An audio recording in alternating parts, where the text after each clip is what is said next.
didn't want this job at first, right? You were a little hesitant. How did your thinking evolve on that? Well, I'd said no for various reasons. One of which was that I had done other sequels, and I cared about the project so much. The potential of a Star Wars movie, it was a little intimidating. But then when I met with Kathy Kennedy and we started talking about what this thing could be, it didn't take much convincing to get drawn in. It was such an unbelievable and crazy opportunity. What was your sort of, I don't know if mandate's the right word, but I'll go with that word. What was your sort of mandate then in continuing the story and bringing it forward? Well, to my absolute surprise, there was no mandate from anyone.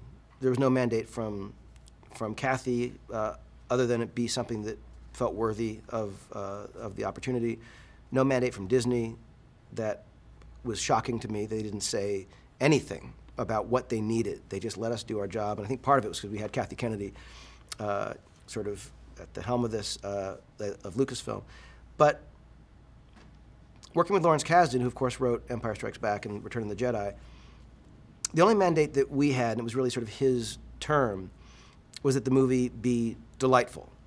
And I think what he meant by that, and it was the thing that it really struck a nerve for me, was it had to have that feeling that we both had when we first saw Star Wars. It had to be genuinely, viscerally thrilling. Not to say it delightful is all happy, but to say that it is something that it needed to have that power.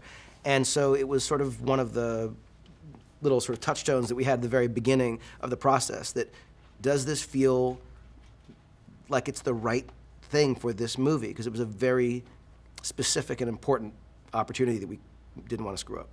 How far did you want to go in terms of marrying the look of this film to the original films? Obviously, you're making a movie in 2015, and there's a lot of different things going on, but you wanted to use a lot of practical effects. And this was really important, that the movie, in a way, go backwards to go forwards. That this was very much about new characters and a new story, and